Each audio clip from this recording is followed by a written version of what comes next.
জুলাই অগাস্টে ছাত্র জনতার গণ অভ্যুত্থানে ৭৩৭ জন জীবন দিয়েছে বলে জানিয়েছেন স্বাস্থ্য ও পরিবার কল্যাণ উপদেষ্টা নূরজাহান বেগম। আহত হয়েছেন ২৩,০০০-এরও বেশি। বিকেলে স্বাস্থ্য ও পরিবার কল্যাণ মন্ত্রণালয়ের সম্মেলন কক্ষে আয়োজিত এক সংবাদ সম্মেলনে এ তথ্য জানিয়েছেন তিনি। উপদেষ্টা বলেন, ছাত্রদের তালিকায় বলা হয়েছে নিহত ১৫০০-এর বেশি। ছাত্ররা তাদের তালিকা দিলে ক্রস চেক করে দেখা হবে। তিনি বলেন, আন্দোলনে আহতদের মধ্যে ৪০০ জন এক চোখ হারিয়েছেন, ২ চোখ হারিয়েছেন ৩৫ জন।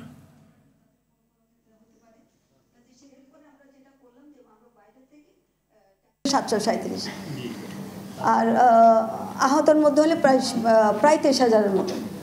এখানে নানা রকম ইনজুরি আছে, সবগুলো মিলে ৭৩৭ আহত হয়েছেন। এগুলো যাচাই করা আমাদের।